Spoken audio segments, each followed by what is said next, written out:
तो last time हम लोगों ने जनरल गैस इक्वेशन की मदद से हमने गैस लॉज को क्या किया, अभी ड्राइव किया है। उसके बाद हम लोगों ने वो जो आर इसमें आ रहा था, जनरल गैस कांस्टेंट आ रहा था, या आइडियल गैस कांस्टेंट आ रहा था, या यूनिवर्सल गैस कांस्टेंट आ रहा था, उसको हमने आगे एक्सप्लेन करना है। और उसमें हम लोगों ने यूनिट निकालने हैं उसके, कि उसके एसआई यूनिट उसके क्या हैं और उसके रेगुलर या उसमें जनरल उसके यूनिट क्या हैं।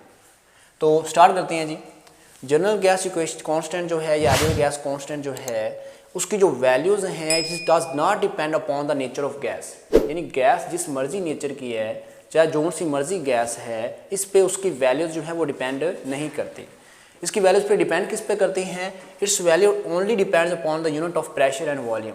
कि आप उसकी वैल्यूज़ निकालने के लिए प्रेशर कौन सा ले रहे हैं, प्रेशर किस यूनिट में ले रहे हैं, वॉल्यूम किस यूनिट में ले रहे हैं, इसमें ये डिपेंड करता है।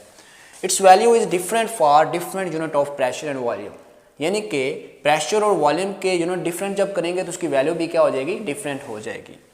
तो जब भी हम आर की वैल्यू को कैलकुलेट करते हैं, तब हम 1 मोल कोई भी गैस लेंगे, जनरल मान लो आइडियल गैस लेंगे, और हम लोग कंडीशन कौन सी रखेंगे, स्टैंडर्ड टेम्परेचर एंड प्रेशर।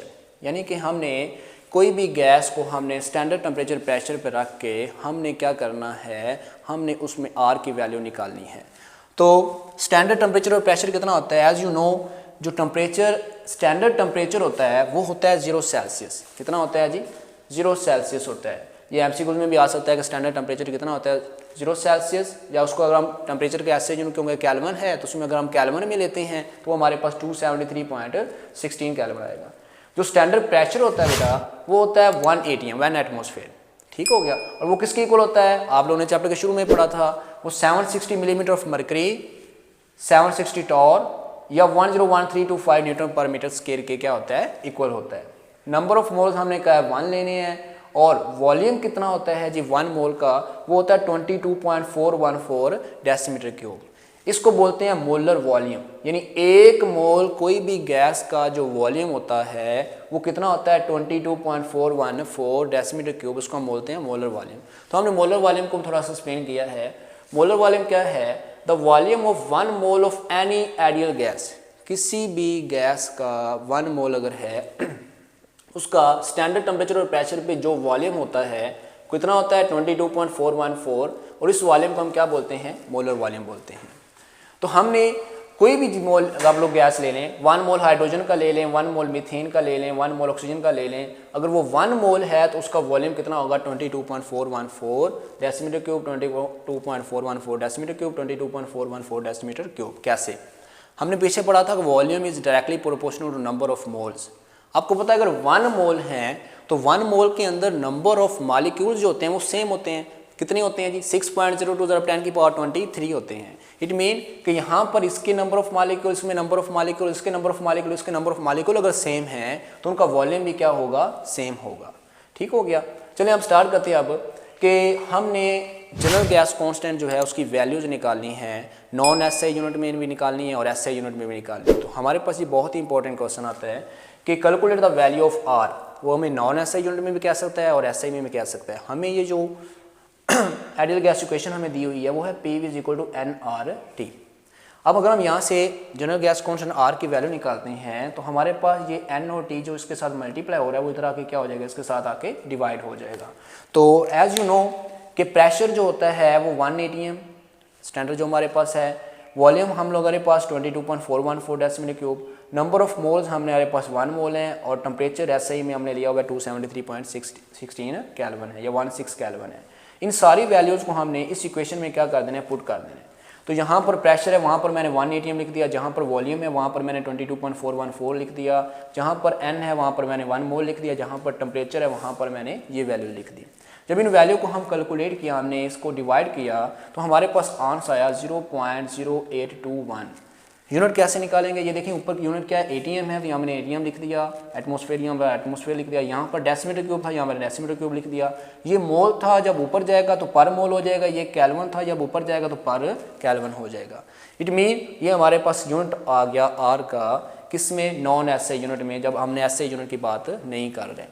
अगर इसी को हम थोड़ा सा और मॉडिफाई करें तो हमें पता है कि जो 1 ATM होता है, मैंने अभी बताया था 1 ATM equal to 760 millimetre of mercury या 760 टॉर के इक्वल होता है। अगर आप लोग उसका ATM की बजाय वो आपको कहता है मिलीमीटर ऑफ मर्क्यूरी या टॉर में वैल्यू निकालें तो सिंपल है, जो आपके पास ये वैल्यू आई है इसमें ये 1 ATM की जगह पर इसकी जगह पर आप लोग क्या कर दें 760 मिलीमीटर ऑफ मर्क्यूरी या 760 आप इसकी जगह पर क्या कर दें टॉर पुट कर दें। तो उसका जब आप आंसर निकालेंगे वो आएगा 62.4 डेसीमीटर क्यूब, ये वाला हमारे पास जो मैंने यूँ शुरू में लिख लिया decimetre cube, millimetre of mercury और साथ में पर मोल और साथ में पर कैलन। ये सिर्फ इसको शुरू में लिख लिया मैंने, डेसीमीटर क्यूब को शुरू में लिख लिया, मिलीमीटर ऑफ मर्करी को हमने बाद में लिख लिया। इट मीन ये हमारे पास क्या है आर की वैल्यूज़ हैं। जब हमने नॉन एसआई यूनिट की बात कर रहे हैं, ये आपको वैसे भी याद होनी चाहिए, आपको एमसीक्यूज में आ सकता है कि आर की वैल्यू बताएं इस यूनिट के अंदर, तो आपको नीचे ऑप्शन दिए होंगे तो आप बताएंगे कि ये जी हमारे पास कौन सा है। आर की वैल्यू बताएं जी इस यूनिट के अंदर, मिलीमीटर ऑफ मर्करी के अंदर या टॉर के अंदर, तो आपके पास क्या है वो वैल्यू क्या होगी 62.4 decimetre cube millimetre of mercury पर मोल पर कैलोरी। यहाँ पर टॉर भी हो सकता है। जो ज़्यादातर क्वेश्चन आता है जो पेपर में वो आता है how you calculate the value of R in SI unit या determine the value of R in SI unit. तो आप बेटा कैसे करेंगे, आपको पता है कि जो आइडियल गैस इक्वेशन आपने पढ़ी है PV इक्वल टू होता है NRT, यहाँ से आप R की वैल्यू निकालें, इसको इक्वेशन 1 बना दें। प्रेशर 1 ATM होता है, तो SI यूनिट में जो इसकी वैल्यू होती है बेटा वो कितनी होती है 101325 न्यूटन पर मीटर स्क्वायर। क्यों, कैसे हमें पता चला कि क्योंकि प्रेशर का जो SI यूनिट है वो न्यूटन पर मीटर स्क्वायर होता है। कैसे, हमने बचपन में ये फार्मूला पढ़ा है, प्रेशर इक्वल होता है फोर्स पर यूनिट एरिया। जी, हम ये बात कर रहे हैं कि हमारे पास ये वैल्यू आपको क्या होनी चाहिए, मेमोराइज होनी चाहिए, आपको पता हो कि ये वैल्यू हमारे पास इस यूनिट के अंदर क्या आती है। अच्छा, तो हमारे पास नेक्स्ट हम लोग ये क्वेश्चन आता है calculate the value of R in SI unit. SI unit के अंदर बताएं कि वैल्यू ऑफ आर क्या है। तो हमें पता है कि आइडियल गैस इक्वेशन हमारे पास PV इक्वल टू NRT होता है, यहाँ से हम आर की वैल्यू निकालते हैं जो प्रोडक्ट ऑफ प्रेशर वाले NT की इक्वल आ जाएगा। अब हमारे पास इसमें हम लोग प्रेशर का अगर हम वैल्यू देखें तो वो हमारे पास 1 ATM होती है। अगर हम SI में बात करते हैं तो SI में क्योंकि हमने बताया है कि प्रेशर जो होता है वो अगर आप लोग देखें कि फोर्स पर यूनिट एरिया के इक्वल है। अब फोर्स का SI यूनिट न्यूटन होता है और एरिया का SI यूनिट क्या होता है मीटर स्क्वायर होता है। तो अगर हम यहाँ से प्रेशर का यूनिट निकालें SI तो वो होता है न्यूटन पर मीटर स्क्वायर होता है। इट मीन कि हमारे पास SI के अंदर प्रेशर हमारे पास न्यूटन पर मीटर स्क्वायर में होना चाहिए।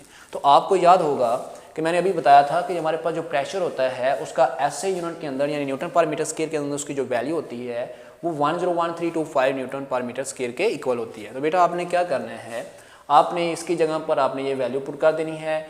वॉल्यूम का SI यूनिट होता है क्यूबिक मीटर यानी मीटर क्यूब होता है।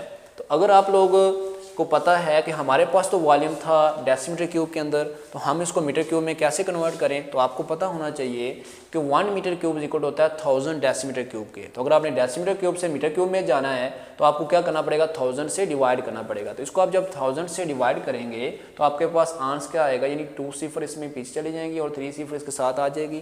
तो हमारे पास 0.022414 मीटर क्यूब इसका आंसर। तो ये हमारे पास SI यूनिट में हमारे पास दोनों हमने निकाले। नंबर ऑफ मोल्स हमारे पास 1 ही है, टेम्परेचर हमारे पास SI यूनिट में केल्विन होता है तो हम लोग केल्विन ही यूज़ कर रहे थे। इन सारी वैल्यूज़ को बेटा आपने उठा के इस इक्वेशन में पुट कर देना है। जब पुट करेंगे तो हमारे पास ये सारे हम लोगों ने इसमें पुट कर दिया है। इसका जो हम कैलकुलेटर से आंसर निकालेंगे तो हमें वैसे भी याद होना चाहिए, मेमोराइज होना चाहिए। तो उसकी वैल्यू आएगी 8.3143, बाज़ बुक्स में 8.314 भी लिखा होता है।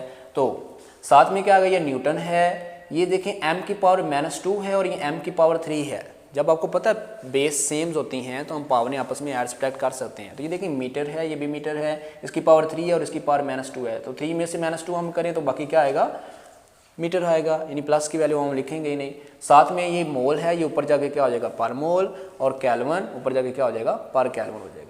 अब देखें अगर आप लोगों ने न्यूटन मीटर की जगह पर आपकी बुक वाले ने हमें क्या कहा होता है जॉल लिखा होता है। तो वो जॉल कैसे होता है आपको पता होना चाहिए। वर्क आप पढ़ते हैं, फिजिक्स के अंदर भी आप पढ़ते हैं। वर्क क्या होता है, the product of force and displacement को हम क्या बोलते हैं, या फासले को या डिस्प्लेसमेंट को हम क्या बोलते हैं, डिस्टेंस को हम बोलते हैं जी हमारे पास क्या होता है वर्क होता है। तो अगर हम वहाँ से वर्क, क्योंकि एक हमारे पास एनर्जी है और एनर्जी हमारे पास क्या होता है उसका यूनिट जॉल होता है, तो वर्क का यूनिट होता है जॉल। हम कहते हैं इतने जॉल वर्क किया, इतने जॉल वर्क किया। तो वर्क का यूनिट अगर जॉल है तो वो जॉल किसके इक्वल होता है, फोर्स का यूनिट न्यूटन और डिस्टेंस का यूनिट या डिस्प्लेसमेंट को हम डी से जाकर डिस्प्लेसमेंट यूनिट मीटर। तो न्यूटन मीटर किसके इक्वल होता है बेटा, जॉल के। तो यहाँ पर न्यूटन मीटर की जगह पर आप क्या लिख देंगे, जॉल पर मोल और पर केल्विन। इसकी वैल्यूज जो है हमारे पास हमें ये वाली क्या बता रहा है, ये हमें इसका फिजिकल मीनिंग क्या है, इस वाली हमारे पास ये जो हमारे पास रकम आ गई है या जो हमारे पास ये वैल्यूज़ आ गई, इसका फिजिकल मीनिंग क्या है। तो फिजिकल मीनिंग ये है कि जब आप कोई भी गैस जो है वो अगर आप 1 मोल लेंगे, कोई भी गैस अगर आप 1 मोल लेते हैं और उसका टेम्परेचर आप 273.16 केल्विन लेते हैं, तो उसका 1 केल्विन टेम्परेचर को बढ़ाने के लिए, यानी 273 से 273.16 से 274.16 करने के लिए कितनी आपको एनर्जी देनी पड़ेगी, 8.3143 जॉल एनर्जी आपको देनी पड़ेगी उसका 1 केल्विन 1 मोल का टेम्परेचर इन्हांस करने के लिए। पर मोल पर केल्विन का मतलब क्या है, 1 मोल कोई भी गैस का 1 केल्विन टेम्परेचर इन्हांस करने के लिए, इंक्रीज करने के लिए हमें इतनी एनर्जी क्या करनी पड़ेगी, उसको देनी पड़ेगी। ये इसका फिजिकल मीनिंग है। इस तरह अगर हम इसमें बात करते हैं, इसकी वैल्यू अगर हम बात करते हैं, तो यहाँ पर क्या है हमारे पास, यहाँ पर हम लोग ये कहते हैं आर की जो वैल्यू है वो है 0.0821 ATM डेसिमल क्यूब पर मोल पर केल्विन। इसका मतलब वही, अगर हम 1 मोल कोई गैस लें इतने टेम्परेचर पर, तो उसका 1 केल्विन टेम्परेचर इन्हांस करने के, 1 मोल चीज़ का 1 केल्विन टेम्परेचर इन्हांस करने के लिए हमें इतनी एनर्जी देनी पड़ेगी। और यहाँ पर ये जो हमारे पास ATM और डेसीमीटर क्यूब आ रहा है, ये असल में एनर्जी का क्या आ रहा है, यहाँ पर वो यूनिट ले रहा है ATM और decimetre cube. This is the physical meaning of R. तो इसके बाद हम लोगों ने, ये था हमारा जिसमें हमने जनरल गैस कांस्टेंट को डिस्कस किया, हमने मोलर वॉल्यूम को डिस्कस किया। नेक्स्ट हम लोग एप्लीकेशन पढ़ेंगे इसकी, कि हमारे पास ये जो आइडियल गैस इक्वेशन होती है PV = nRT, उसकी एप्लीकेशन क्या है। तो इंशाल्लाह हम इसके बाद डिस्कस करेंगे आइडियल गैस इक्वेशन की मदद से उसकी एप्लीकेशन क्या है।